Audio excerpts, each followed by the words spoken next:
प्रत्येक महिन्याला कृष्ण पक्षातील त्रयोदशी युक्त चतुर्दशीला शिवरात्री असते, तर माघ महिन्यातील माघ कृष्ण चतुर्दशीला महाशिवरात्री असते असं म्हणतात. आज संपूर्ण देशभर मोठ्या उत्साहात महाशिवरात्रीचं पावन पर्व साजरं झालं. कोल्हापूर शहरातील शिवमंदिरांमध्ये शिवलिंगाची आकर्षक पूजा बांधण्यात आली होती.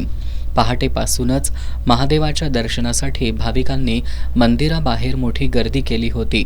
मंगळवार पेठेतील रावणेश्वर मंदिरात शिवलिंगाची गणेश प्रदक्षिणा रूपात पूजा बांधण्यात आली होती. शुक्रवार पेठेतील ऋणमुक्तेश्वर मंदिरात दख्खनचा राजा श्री ज्योतिबा रूपातील पूजा बांधण्यात आली होती.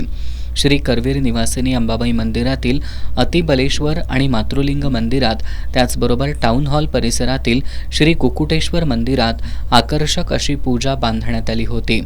फुलांच्या आकर्षक सजावटीसह विद्युत रोषणाईनं मंदिर सजवण्यात आली होती. आज पहाटेपासून मंदिरांमध्ये विविध धार्मिक कार्यक्रमांचं आयोजन करण्यात आलं होतं.